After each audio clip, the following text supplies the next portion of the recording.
I'm here with Tait, who is the creative director of the Google Creative Labs and was the chairman of the Cannes Cyber Lion this year, and was on the Cyber Lion jury, third time on a jury in Cannes.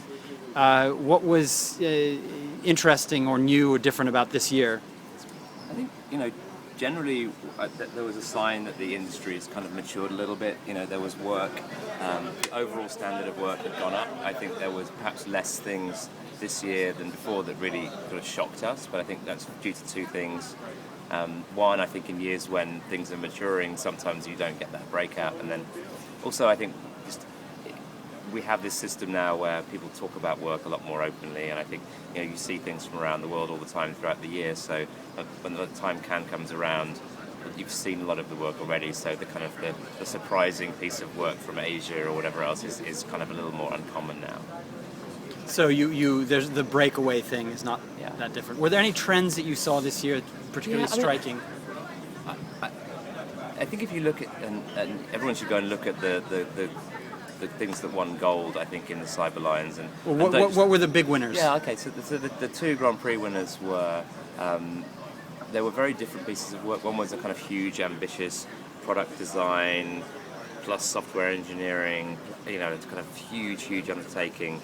And that's the Nike Fuel Band, which is the band that you wear, sort of like this party wrist. Yeah, the sport band that measures how much exercise you've had, or how much energy you've expended. And RJ and Nike kind of together developed this system of fuel that allows people of very different kind of sporting abilities to actually track this a kind of a common unit of activity. And then at the other end, something very, very tiny, which is a huge, big gesture that actually has enormous impact, is Visit Sweden actually gave the @Sweden Twitter address over to the Swedish people. So one person every week gets to tweet as Sweden. And you kind of, when you first see this idea, I think none of us were very blown away. And then the more you think about it, the more you realize that a tiny gesture like that using existing tools says so much about the country of Sweden, about democracy, about transparency, about freedom of speech. And you look at the variety of voices that they've let speak for Sweden, and it's a really stunningly simple but quite brilliant idea. Was anything in mobile that was particularly impressive? We didn't look at mobile. They split mobile out as a separate jury this year, which I think is a really on the surface it looks like a really strange time to do that, because actually mobile and everything else are coming way closer together. So to have a separate jury judging mobile doesn't make sense. The reason they've had to do it is that there's so many entries across both categories that it's physically impossible for one set of people to judge everything. The other trend I think that was really big, because if you look at the two pieces of work that were Grand Prix, neither of them actually are brands telling stories, which is kind of traditionally what advertising's been about. And I think if you look at the golds, there's a ton of things which actually show a really interesting, evolved kind of storytelling, whether it's Bear 71 for the Film Board of Canada, which is a phenomenal, really emotional documentary about a bear that uses infographics and all kinds of techniques, and it's just stunning, through to a thing called The Liberation for a clothing brand in Denmark called Only, which is just one of the best crafted pieces of interactive video that I've ever seen.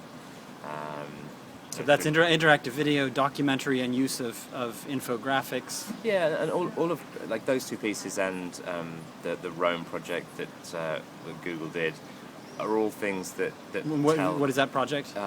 It's called 3 Dreams of Black, and it shows off the Chrome browser, and it was for.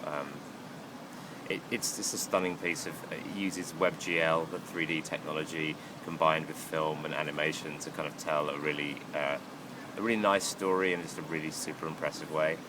And all three of those things just like I think historically people have always questioned wrongly interactive's ability to kind of make people feel something, and I think all three of those pieces really make you feel something. They brought out emotion, and they're not just linear film.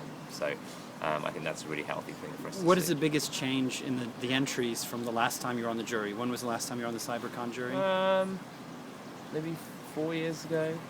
I don't know if the work's changed. I think you still see the same kinds of work and the same patterns. I think there's pieces of work that have happened, like the Old Spice Responses campaign, that you now see a lot of things with people doing stuff in real time to camera, and and delivering personalized responses, which you didn't see a few years ago. But I think depending on the maturity of the market, you see the same things coming from it. So, like in viral video this year, we were still seeing, man steps out in road, gets hit by lightning, kind of shock virals that I think most countries stopped doing a few years ago. So it's all still out there. But again, I think what we tried to do with the winners was to eliminate a bunch of the work, which is just this. There's definitely been a trend over the last few years towards work that is just about creating buzz.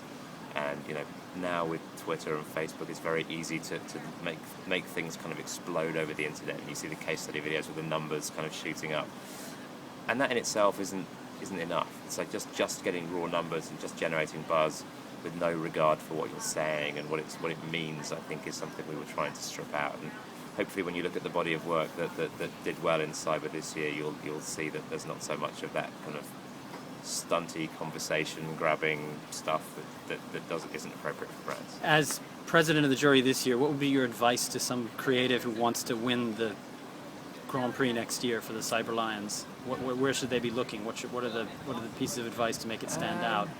Don't look at the big rolling numbers. Is one piece of advice. Yeah, I think again, if you look at all of the three things we talked about, look at stuff that really connects with people. That's always the stuff that's going to do well.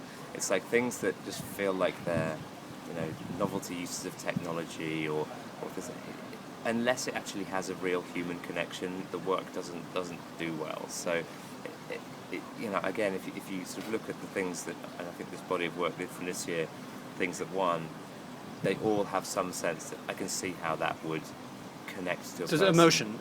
Not necessarily emotion, but also, on the other hand, there's also service or product, all of those sorts of things. So things that either people will use daily or they will feel something about.